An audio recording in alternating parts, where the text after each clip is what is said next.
ಸರಿಸುಮಾರು 30 ಸ್ಥಳಗಳಲ್ಲಿ KPME ಕಾನೂನು ಅಡಿಯಲ್ಲಿ ನಾವು ಸರ್ಚ್ ಆ್ಯಂಡ್ ಸೀಜರ್ ಆಪರೇಷನ್ ಮಾಡಿದ್ದೀವಿ. ಇದು ಯಾಕೆ ಮಾಡಿದ್ದೀವಿ ಅಂದರೆ ಡರ್ಮಟಾಲಜಿಕಲ್ ಅಸೋಸಿಯೇಷನ್ ಬೆಳಗಾವಿ ಚಾಪ್ಟರಿಂದ ಹಾಗೂ ವಿವಿಧ ವೈದ್ಯರಿಂದ ದೂರುಗಳು ಬಂದಿದ್ದಾವೆ.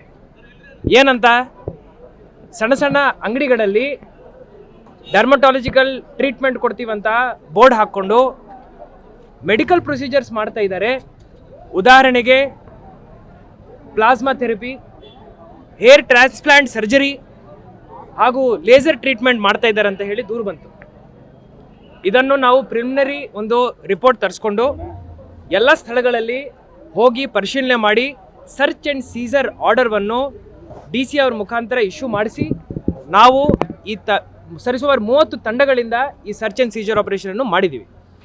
ಇಲ್ಲಿ ಏನೇನು ಎವಿಡೆನ್ಸ್ ಸಿಗ್ತವೆ ಅದನ್ನು ನಾವು KPME ಅಡಿಯಲ್ಲಿ ಏನು ಕೋರ್ಟ್ ಇರುತ್ತೆ ನನ್ನ ಅಧ್ಯಕ್ಷತೆಯಲ್ಲಿ ಅದರಲ್ಲಿ ನಾವು ತೀರ್ಮಾನ ತಗೊಳ್ತೀವಿ. ಯಾರ್ಯಾರು ಕಾನೂನು ಬಹಿರಂಗವಾಗಿ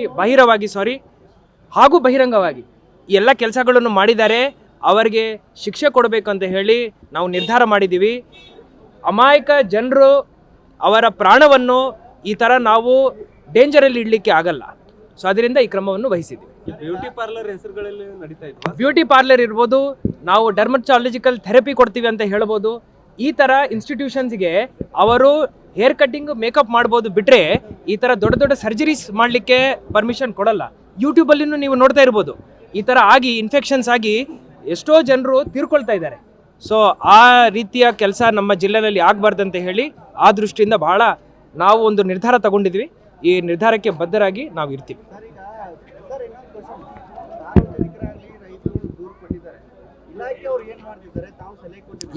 ಯಾವುದರ ಬಗ್ಗೆ? ರೈತರ